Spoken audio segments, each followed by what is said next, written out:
ख़बर शामिल कयूं। सिंध जे वॾे वज़ीर मुराद अली शाह चयो आहे त सुप्रीम कोर्ट जे हुकुम तहत नस्ला टावर खे किराइण जा पाबंद आहियूं, पर जिन अदावतुनि जी ग़लति मंज़ूरी ॾिनी उन्हनि खे सज़ा ज़रूरु मिलणु घुरिजे। इस्लामाबाद में सहाफ़ियुनि सां ॻाल्हाईंदे मुराद अली शाह चयो त इस्लामाबाद में वॾनि माण्हुनि जे घरनि खे रेगुलराइज़ कयो वियो, तंहिं करे नस्ला टावर किराइण बदिरां को ॿियो तरीक़ेकार बि थी सघियो पिए। इमारत खे रेगुलराइज़ करण जी ॻाल्हि करे रहियो आहियां, जिन मंज़ूरी ॾिनी उन्हनि खे छॾण जी ॻाल्हि नथो कयां। उन चयो त असां सुप्रीम कोर्ट जे हुकुम तहत नस्ला टावर किराइण जा पाबंद आहियूं, जिन अदावतुनि जी ग़लति मंज़ूरी ॾिनी उन्हनि खे सज़ा ज़रूरु मिलणु घुरिजे। इसका कोई और तरीका हो सकता था इसको गिराने की बजाय। जो अगर वायलेशन थी थोड़ी बहुत, इसलिए कि इसमें वायलेशन अगेन फिर मेरिट पे चला जाऊंगा, ऐसी नहीं नज़र आ रही थी कि ये पूरी 14-15 मंजिला इमारत को और उनके सारे मकीनों को बेघर भी किया जाए, उनकी इन्वेस्टमेंट भी ख़त्म की जाए।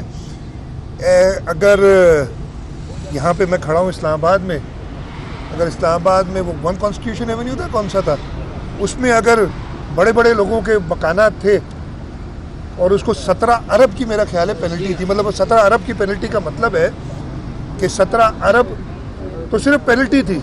मेरा नहीं ख्याल है कि नस्ला टावर इतने पैसों का है पूरा। वो अगर रेगुलराइज हो सकती है, अगर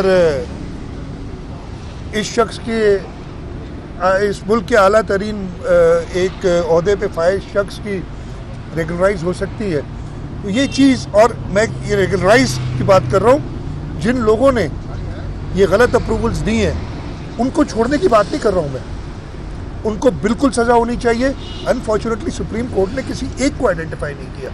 अगर सुप्रीम कोर्ट आइडेंटिफाई कर देती, केस ये काफ़ी अर्सा चला था, बड़ी डिटेल्स में गए थे बातें, आइडेंटिफाई कर देती तो हुकूमत पाबंद होती है। हुकूमत सुप्रीम कोर्ट के ऑर्डर पे चाहे या ना चाहे तो नस्ला टावर गिरा तो रही है ना।